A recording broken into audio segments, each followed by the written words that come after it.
ಬೆಳಗಾವಿ ಜಿಲ್ಲೆ Nandagad police station ವ್ಯಾಪ್ತಿಯಲ್ಲಿ Nandagad ಗ್ರಾಮದಲ್ಲಿನೇ police ಸ್ಟೇಷನಲ್ಲಿ ಭಾನುವಾರ 19/4/2026ರಲ್ಲಿ ಗಂಡ ಹೆಂಡತಿ ಮೇಲ್ಗಡೆ ಬೆಂಕಿ ಹಚ್ಚಿ ಒಂದು ಗಂಭೀರವಾದ ಗಾಯವಾಗಿರುತ್ತೆ. ಈ ಕೇಸನ್ನು ದಾಖಲು ಮಾಡಿ ಅಕ್ಯೂಸರನ್ನು ಕೂಡ ಅರೆಸ್ಟ್ ಮಾಡಲಾಗಿದೆ.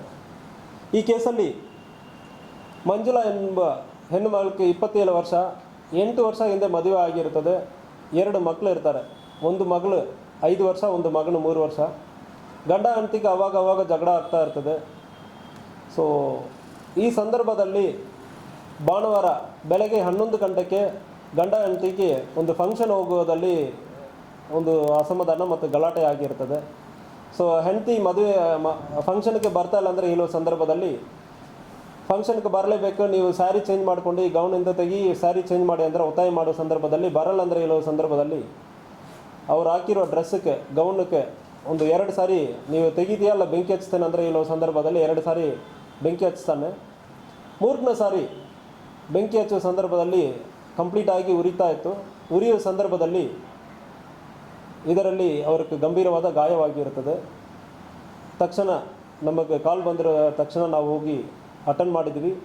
ಅವರು ಇನಿಷಿಯಲಿ ಬೆಳಗಾವಿ ಹಾಸ್ಪಿಟಲ್ಲಿ ಅಡ್ಮಿಟ್ ಆಗಿರ್ತಾರೆ. ಆದಮೇಲೆ ಈಗ ಗೋವಾ ಹಾಸ್ಪಿಟಲ್ಗೆ ಶಿಫ್ಟ್ ಮಾಡಿರ್ತಾರೆ. ಇದರಲ್ಲಿ ಅಕ್ಯೂಸರ್ ಕೃಷ್ಣಾಜಿ ಪರಶುರಾಮ್ ಪಾಟೀಲ್ ಇವ್ರಿಗೆ ಇತ್ತೀಚೆಗೆ ಒಂದು 2 ತಿಂಗಳ ಹಿಂದೆ ಒಂದು ಬ್ರೈನ್ ಟ್ಯೂಮರ್ ಆಗಿರುತ್ತೆ. ಅದರಲ್ಲಿ ಕೂಡ ಆಪ್ರೇಷನ್ ಕೂಡ ಆಗಿರುತ್ತದೆ. ಸೊ ಇದು ಕೂಡ ನಾವು ಪರಿಗಣಿಸ್ತಾ ಇದ್ದೀವಿ. ಆದರೆ ಕೂಡ ಅಕ್ಯೂಸರನ್ನು ಅರೆಸ್ಟ್ ಮಾಡಲಾಗಿದೆ, ಆಲ್ರೆಡಿ ಜೈಲಿಗೆ ಕಳಿಸಲಾಗಿದೆ. ಈ ಕೇಸಲ್ಲಿ ಯಾವುದು ಪೆಟ್ರೋಲ್ ಇಲ್ಲ ಕೆರೋಸಿನ್ ಯಾವುದು ಹಾಕಿದಾರ ಅದ್ರ ಬಗ್ಗೆನೂ ಕೂಡ ವಿಚಾರಣೆ ನಡೀತಾ ಇದೆ. FSLಕ್ಕೆ ಅವರು ಹಾಕಿರೋ ಡ್ರೆಸ್ ಮತ್ತು ಸ್ಯಾಂಪಲ್ಸ್ ಅಲ್ಲಿ ಏನೇನು ಸ್ಯಾಂಪಲ್ ಸಿಕ್ಕಿದೋ ಅದನ್ನು ಕೂಡ ತೊಗೊಂಡಿದ್ದೀವಿ. ಮತ್ತು ಸೀನ್ ಆಫ್ ಕ್ರೈಮ್ ಆಫೀಸರ್ಸನ್ನು ಕಳಿಸಿ ಅಲ್ಲಿ ಯಾವುದು ಮೆಟೀರಿಯಲ್ಸ್ ಉರಿತಾ ಇರೋ ಮೆಟೀರಿಯಲ್ಸ್ ಯಾವುದು ಪೆಟ್ರೋಲ್ ಡೀಸೆಲ್ ಯಾವುದು ಹಾಕಿ ಬೆಂಕಿ ಹಚ್ಚಿದಾರ ಅದ್ರ ಬಗ್ಗೆನೂ ಕೂಡ ವಿಚಾರಣೆ ನಡೀತಾ ಇದೆ. ಸೊ ಪ್ರೈಮ ಫೇಸಿ ನಮಗೆ ಫಿಸಿಕಲಿ ಚೆಕ್ ಮಾಡೋ ಸಂದರ್ಭದಲ್ಲಿ ಡ್ರೆಸ್ನೇ ನೈಲಾನ್ ಡ್ರೆಸ್ ಇರೋದ್ರಿಂದ ಸ್ವಲ್ಪ ಉರಿತಾ ಇರೋದು ಕಂಡು ಬಂದಿದೆ. ಗಾಯ ಸೂಪರ್ಫಿಷಿಯಲ್ ಗಾಯ ಅಂದರೆ ಡಾಕ್ಟರ್ ಇನಿಷಿಯಲಿ ಹೇಳಿದ್ದಾರೆ. ವಿಚಾರ ತನಿಖೆ ನಡೀತಾ ಇದೆ.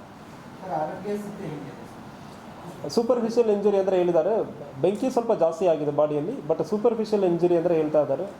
ಸೊ ಗೋವಾ ಹಾಸ್ಪಿಟಲಲ್ಲಿ ಈಗ ಇದ್ದಾರೆ, ಪರವಾಗಿಲ್ಲ ಅಂದರೆ ಹೇಳ್ತಾ ಇದ್ದಾರೆ.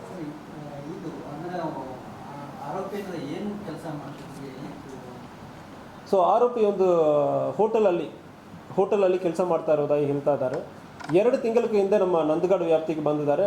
ನೇಟಿವ್ ಇಲ್ಲಿ ಬೆಳಗಾವಿ ಜಿಲ್ಲಾ ನಂದಗಡ ಸುತ್ತಮುತ್ತ ಇರುವ ಗ್ರಾಮದಲ್ಲಿ ನೇಟಿವ್.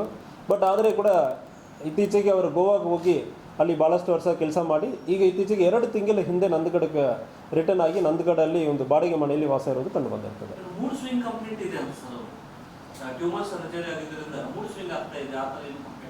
ಸೊ ಅಂತಾಗ ಒಂದು ಇವರಿಗೆ ಅಕ್ಯೂಸ್ಡ್ ಆದ ಕೃಷ್ಣಾಜಿ ಪಾಟೀಲ್ಗೆ 2 ತಿಂಗಳ ಹಿಂದೆ ಬ್ರೈನ್ ಟ್ಯೂಮರ್ ಆಗಿರೋದು ಬಗ್ಗೆ ಹೇಳಿರ್ತಾರೆ. ಸ್ವಲ್ಪ ಮೆಂಟಲ್ ಸ್ಟೆಬಿಲಿಟಿನೂ ಕೂಡ ನಾವು ಕೂಡ ಡಾಕ್ಟರ್ ಕಡೆಯಿಂದ ಸರ್ಟಿಫಿಕೇಟ್ ತೊಗೊಳ್ತಾ ಇದ್ವಿ. ವೆದರ್ ಮೆಂಟಲಿ ಏನೋ ಸೀರಿಯಸ್ ಇಶ್ಯೂ ಇದೆ ಅಂದ್ರೆ ಕೂಡ ಚೆಕ್ ಮಾಡ್ತಾ ಇದ್ವಿ. ಸಂಡೇ ಬೆಳಗ್ಗೆ 11 o'clock ಹತ್ತಿರವಾಡಿ ನೇಟಿವ್ ಹತ್ತಿರವಾಡಿ. ಸೊ ಅವರು ನೇಟಿವ್ನಿಂದ ಗೋವಾಕ್ಕೆ ಹೋಗಿ ಅಲ್ಲಿ ಈಗ ಕೆಲಸ ಮಾಡಿಕೊಂಡು ಹೋಟೆಲಲ್ಲಿ ಕೆಲಸ ಮಾಡಿಕೊಂಡು ಇದ್ದಾರೆ. ಇತ್ತೀಚೆಗೆ ಬ್ರೈನ್ ಟ್ಯೂಮರ್ ಎಲ್ಲ ಒಂದು 2 ತಿಂಗಳ ಹಿಂದೆ ಬ್ರೈನ್ ಟ್ಯೂಮರ್ ಆಗಿ ರಿಕವರಿ ಆಗಿರ್ತಾರೆ. ಈಗ ನಂದಗಡ ಕಡೆ ಬಂದು ವಾಸವಾಗಿದ್ದಾರೆ. ಇಲ್ಲ, ಬೇರೆ ಸ್ಟ್ರಾಂಗ್ ರೀಸನ್ಸ್ ಅಂದರೆ ಏನು ಕಂಡು ಬಂದಿಲ್ಲ. ಮತ್ತು ಅಲ್ಲಿಗೆ ಯಾವುದು ಪೆಟ್ರೋಲ್ ಹಚ್ಚಿನೋ ಇಲ್ಲ ಡೀಸೆಲ್ ಹಚ್ಚಿನೋ ಹಾಕಿರೋದು ಕಂಡು ಬಂದಿಲ್ಲ. ಪ್ರೈಮ ಫೇಸಿ ಕಂಡು ಬಂದಿಲ್ಲ. ಬಟ್ FSLಕ್ಕೆ ಸ್ಯಾಂಪಲ್ಸನ್ನು ಕಳಿಸಿದ್ದೀವಿ. ಇಲ್ಲ, ಫ್ಯೂಯಲ್ ಹಾಕಿರೋದು ಫಿಸಿಕಲ್ ಅಪಿಯರೆನ್ಸಲ್ಲಿ ಅಲ್ಲಿ ಬಾಟಲ್ ಹಾಕಿರೋದು ಯಾವುದು ನಮ್ಮ ಗಮನಕ್ಕೆ ಇಲ್ಲ. ಸೊ ಜನರಲಿ ಸ್ಮೆಲ್ ಇರ್ತದೆ, ಹೆವಿ ಸೆಂಟ್ ಇರುತ್ತದೆ. ಕೆಲವೊಂದು ಸಾರಿ ಆ ಹೀಟಲ್ಲಿ ಯಾವುದು ವೇಪರ್ ಆಗಿರುತ್ತೆ ಅಂದರೆ ಸ್ಮೆಲ್ ಬರಲ್ಲ ಅಂದರೆ ಅದು ಆ ಅಸಂಪ್ಷನ್ ಕೂಡ ತೊಗೊಂಡಿದ್ವಿ. ಬಟ್ ಆದರೆ ಸುತ್ತಮುತ್ತ ಎಲ್ಲಿ ಕೂಡ ನಮಗೆ petrol diesel R any smell ಯಾವುದು ಕಂಡು ಬಂದಿಲ್ಲ. ಬೇರೆ ಯಾವುದು ಮೆಟೀರಿಯಲ್ ಯೂಸ್ ಮಾಡಿದ್ದಾರೆ ಅದ್ರ ಬಗ್ಗೆನೂ ಕೂಡ ವಿಚಾರಣೆ ನಡೀತಾ ಇದೆ. ಸೊ ಅದಕ್ಕೆ ಬಟ್ಟೆ ಮತ್ತು ಉಳಿದ ಸ್ಯಾಂಪಲ್ಸ್ ಅಲ್ಲಿ ಸುತ್ತಮುತ್ತ ಸಾಯಿಲ್ ಸ್ಯಾಂಪಲ್ ಇದೆಲ್ಲ ತೊಗೊಂಡು FSLಕ್ಕೆ ಕಳಿಸಿದ್ದೀವಿ. ಸೊ ಇದಕ್ಕೆ ಹಿಂದೆ ಆಗಿರೋದ್ರ ಬಗ್ಗೆ ಯಾವುದೂ ಮಾಹಿತಿ ಇಲ್ಲ, ಇಂಥಗ ಆಗಿರಲ್ಲ. ಗಲಾಟೆ ಆಗ್ತಾ ಇದೆ ಅಂದರೆ ಫ್ಯಾಮಿಲಿಯಲ್ಲಿ ಹೇಳಿದ್ದಾರೆ. ಸೊ ಅದ್ರ ಬಗ್ಗೆ ಈಗ ಫರ್ದರ್ ಸ್ಟೇಟ್ಮೆಂಟ್ ತೊಗೊಳ್ಬೇಕು. ಅವರ ವಿಕ್ಟಿಮ್ ಅವರ ತಾಯಿ ಕಂಪ್ಲೇಂಟ್ ಕೊಟ್ಟಿದ್ದಾರೆ, ಮಂಜುಳಾ ಅವರ ತಾಯಿ ಕಂಪ್ಲೇಂಟ್ ಕೊಟ್ಟಿದ್ದಾರೆ.